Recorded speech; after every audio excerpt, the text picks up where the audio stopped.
Hi everyone, this is Casper the Boy Diviner, and today I'll be doing my August recap. Alright, this is my first time doing a recap video, so please be kind to me.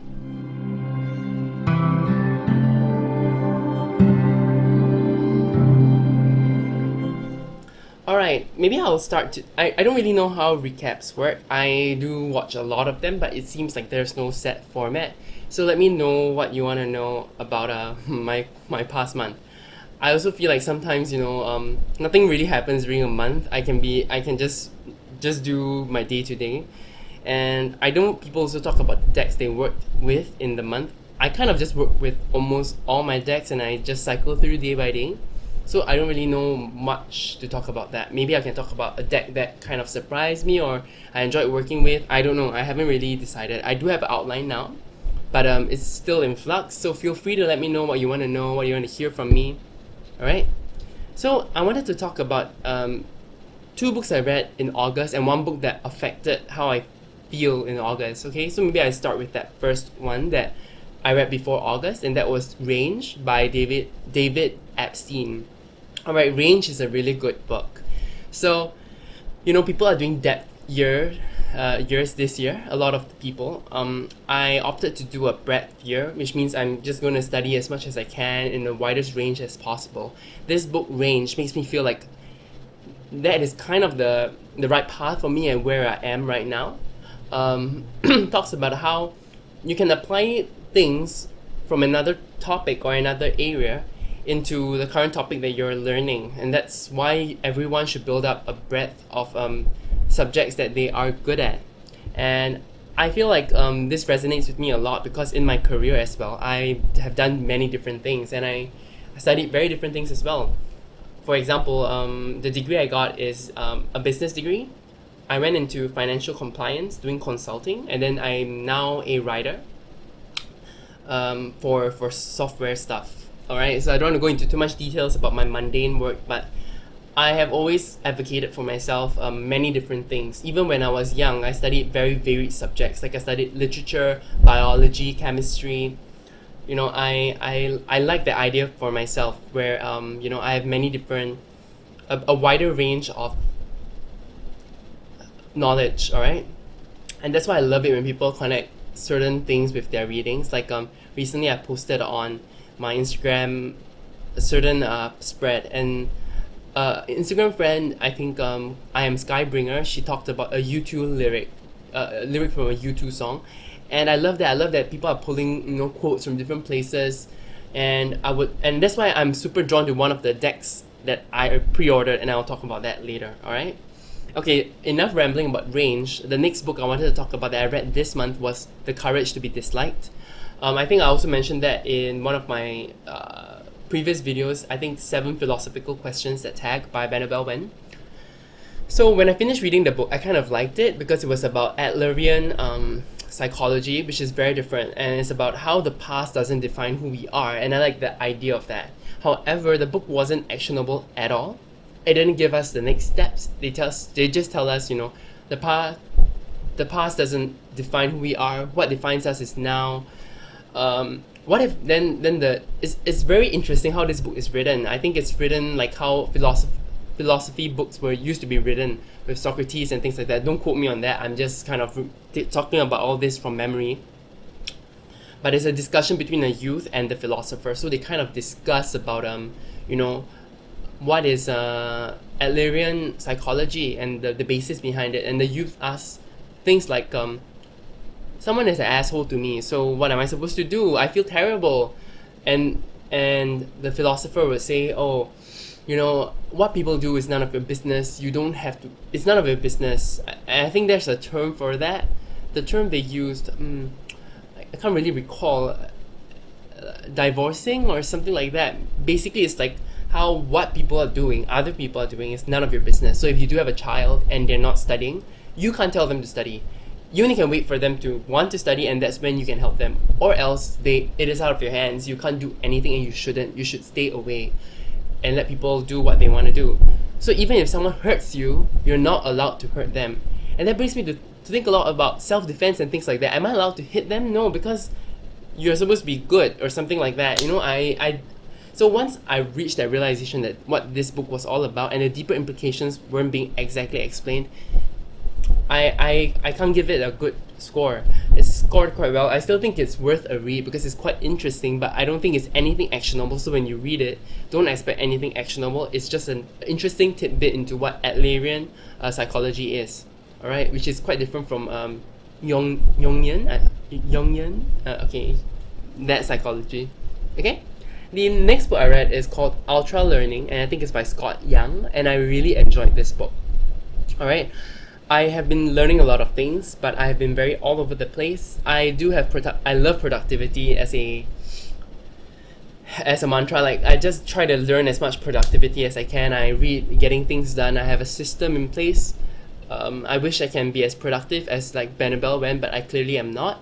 And this book kind of helps me with learning how to learn. All right, which is also a good course on Coursera, which I did not finish. Again, that's my whole theme. I don't think things through. Even there are books that I've started reading, there are so many that I have not finished. I've just been very lucky to have finished these two books in August. Alright? Ultra Learning is very helpful, and I encourage people to read it. It helps you with like coming up or researching for a syllabus and pushing yourself through it and forcing yourself to learn. So Scott Young has like a year without English. He did this challenge where he forced himself not to speak any English and only other languages that he did not really know before starting the challenge. So he learned Spanish, he tried to learn Korean and Mandarin Chinese. It's very interesting.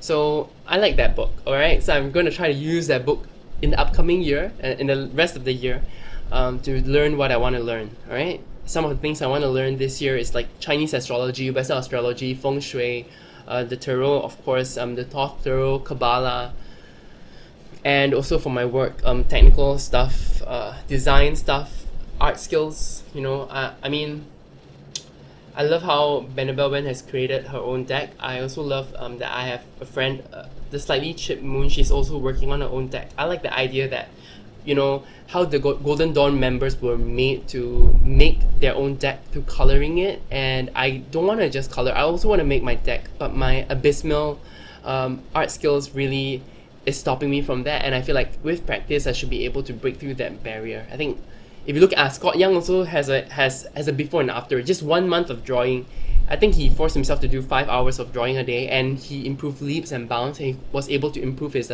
self-portraiture skills. Alright, so I encourage you to Google that, or maybe I'll put a link to that challenge below.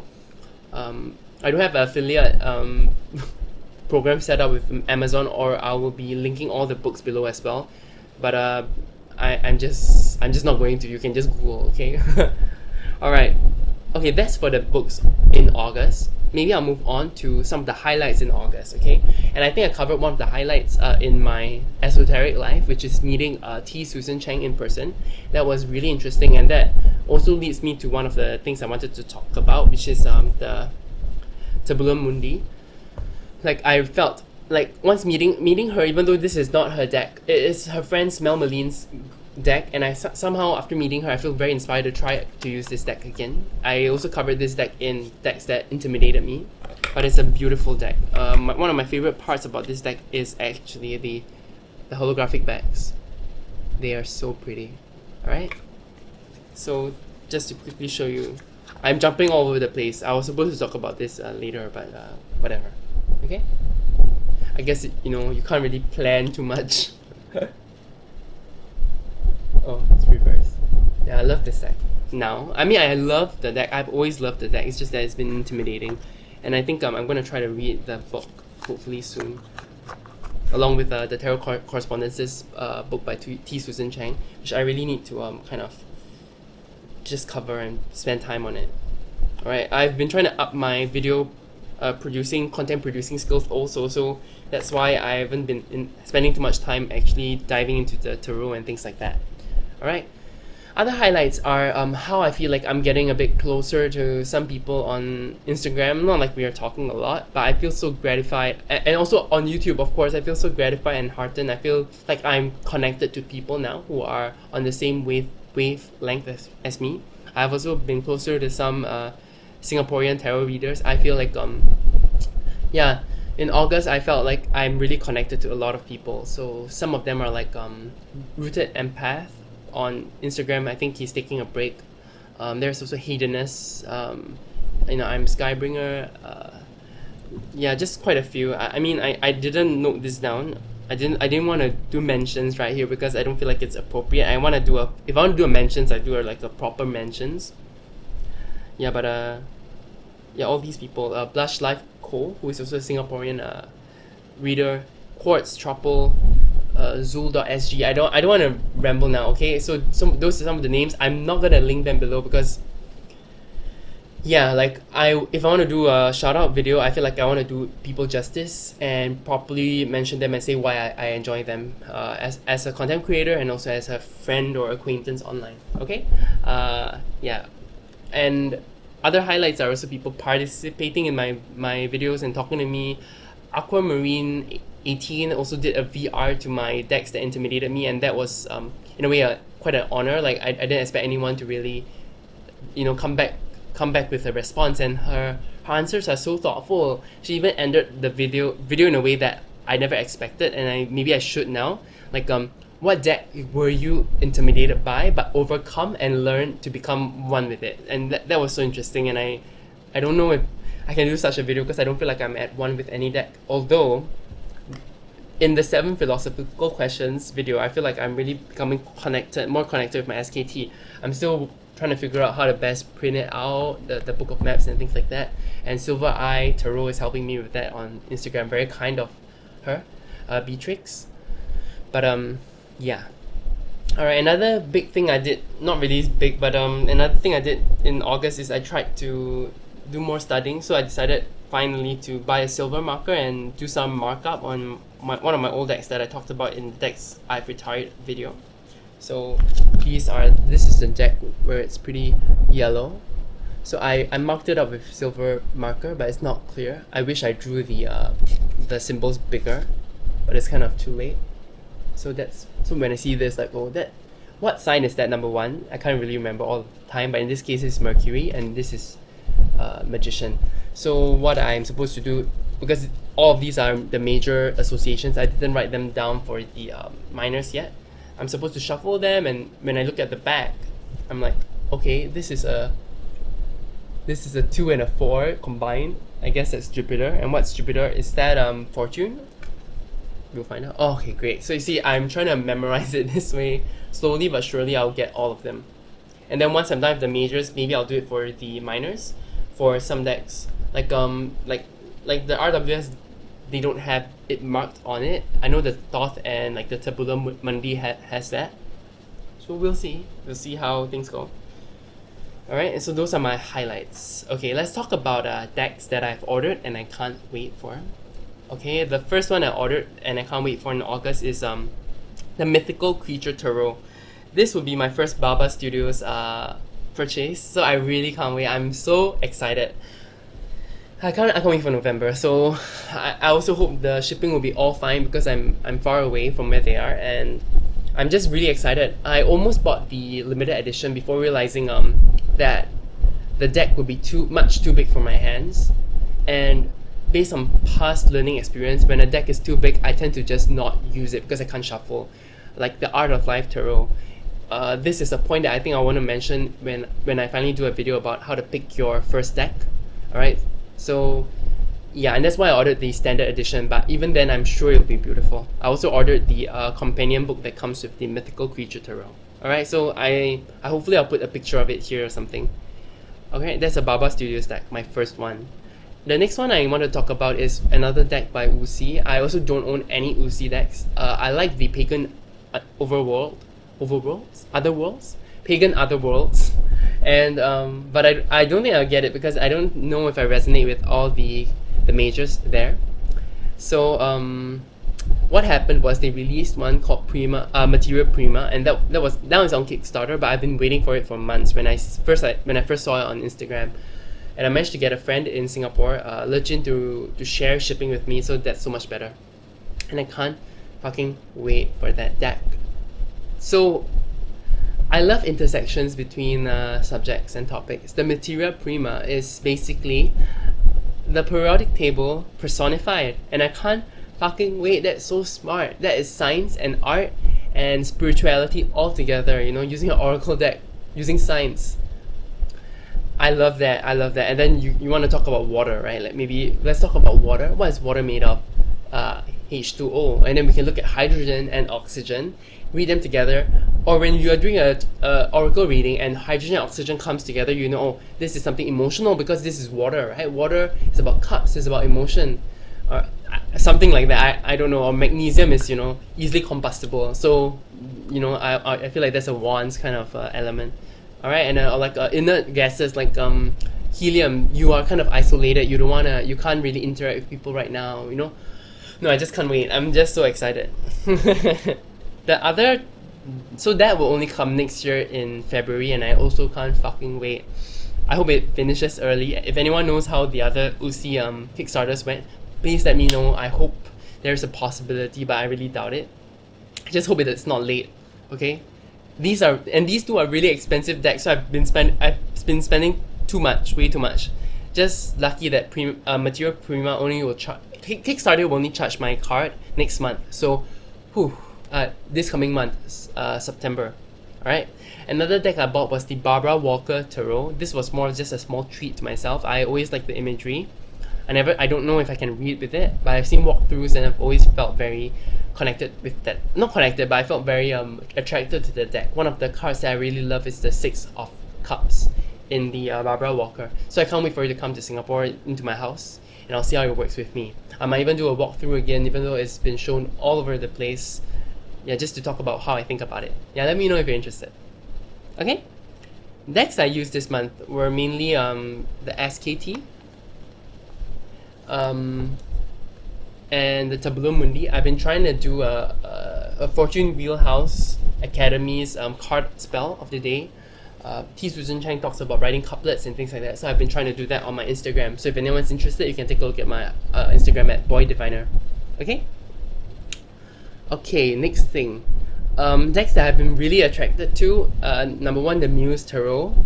Chris and Jess opened up orders for the Muse Tarot, and I'm super so tempted to, but I have other decks on my wish list also that I need to think about.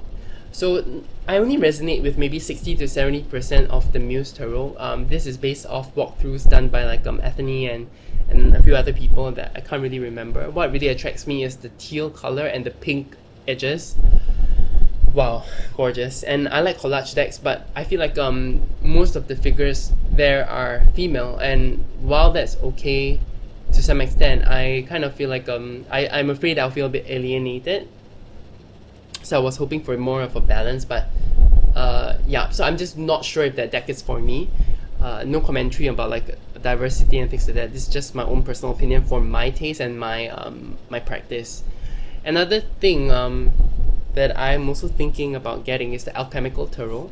The thing is, and also the Alchemical Tarot of the Magnum Opus. I'm actually more interested in the Magnum Opus one, but because I don't know much about alchemy, I'm afraid that I wouldn't be able to read that deck as well. And I have this experience with decks that I love the look of, things that look very... Let me drink a sip of water. Decks that look very minimalist, and I love the look of it, but I haven't been able to work with them. That's the fear, and that's why I was thinking of getting the Alchemical Tarot instead. But I'm still super attracted to the Magnum Opus, so maybe I'll just get both and try to study them together. I haven't really decided, so let me know your thoughts. Yeah, basically it's either Alchemical Tarot of the Magnum Opus or both. And I don't know if there's a point in getting both, because the Magnum Opus one, I feel like it's a distillation of the Sevenfold Mysteries, which I think a lot of people like more. But also the Alchemical Tarot. So I'm still sitting on that. Another deck that really came into my view is Omega Land Tarot. I never seen that deck, and I love the kind of dystopian kind of feeling to it. Not sure if I'll get it, but it's really on my list now. Dreamtime reading cards are also on my wish list this month. I think I watched one of Katie Flower's video. I don't know whether it was an old one, but yeah, suddenly just jumped on my radar. I was like, maybe this would be the oracle for me. Alright, so I think I talked about some of the minimalist decks that I don't really connect with. This is one of them. This is the main one I was talking about, the Mesquite Tarot. I think it's out of print right now, and so don't scold me. But basically, I don't know if I can connect with this deck. I love the imagery. It's just that maybe recently I feel like when there are more symbols, it's easier to just connect with the deck better. Plus, I know this deck tries to be inclusive, and that's why they changed the court cards to like a knower, nurturer, I think, thinker, student, and novice, I think. And I always confuse novice and student. I don't know which is which, even now. And showing you this is just because I'm hoping to make more of an effort to use the Mesquite Tarot in the next month, in September. I'm going to leave this on my table so I feel more forced to use it. Hopefully I will be able to connect with it better. What I can say is the book that comes with it is incredible. I love the book. Alright, let me show you maybe a quick example. This is how it's written. It's written so sparsely but so beautifully. It's just the images, I don't know, and the pastel colors, which I love pastel colors, but yeah, somehow I just never felt that called to it and to using it. Katie Flowers had this as one of her, years ago I think, one of her birthday hauls, and I kind of commented asking her to review this deck in particular, and she said she wasn't able to really connect with it, and I'm understanding where she's coming from now after having this for like a year. Well, let's see what happens. Okay, I think that's it for my recap video. I hope it wasn't too long. I hope it was relatively interesting. Let me know what parts I can cut out, what parts I can leave in, what parts you want to hear more of, and I'll do my best to help. Okay, I'll do my best not to help but to like share. Okay, and you guys have a great rest of the day. You take care. Bye.